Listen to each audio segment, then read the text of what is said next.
At news time tonight, police will only say that Saturday morning's find of the American-type grenade was made in an abandoned area, reported to us to be the St. Martin's area.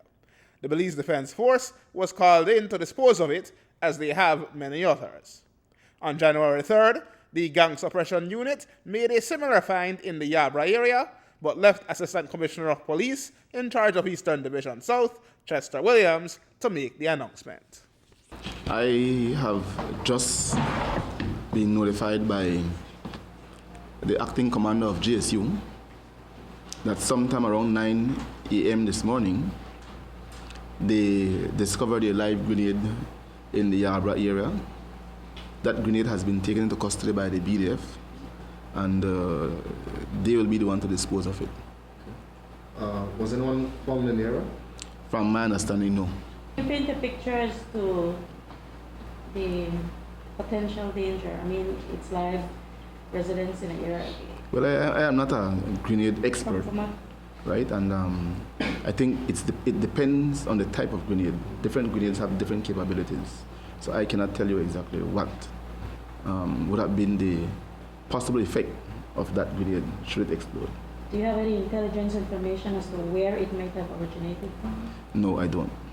There have been 2 instances in which grenades exploded with deadly force on Southside Belize City.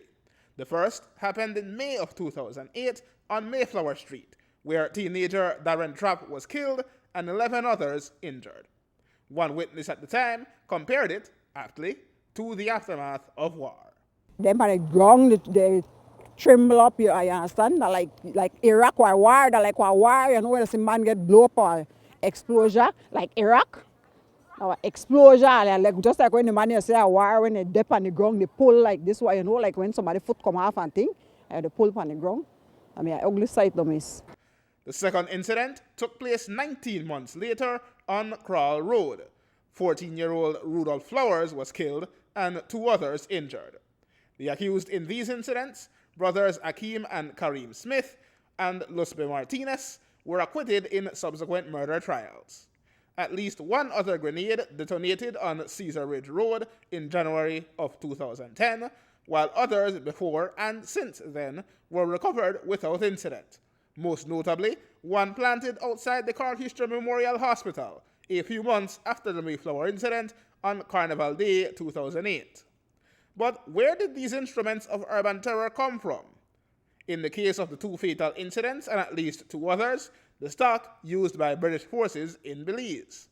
2 weeks after an explosion on Farbers Road in November of 2008, the commandant of the British Army Training Support Unit Belize, BATSUB, Lieutenant Colonel Peter Germain, admitted to this station that he could not explain how part of their stock went missing.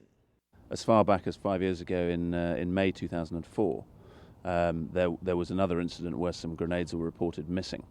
Again from BATSUB, and it was the subject of a police report to try and establish how they had gone missing, and unfortunately with the forensics and opportunities to try and establish it, they were never able to work out exactly where they'd gone missing from, given that they were stored in a secure compound.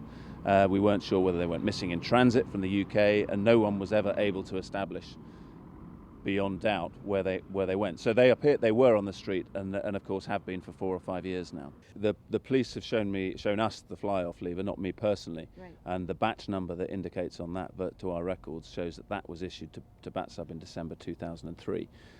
So that leads me to believe that it went onto the streets sometime in 2004 through whatever method. It could be British, it could be a BDF, it could be a civilian.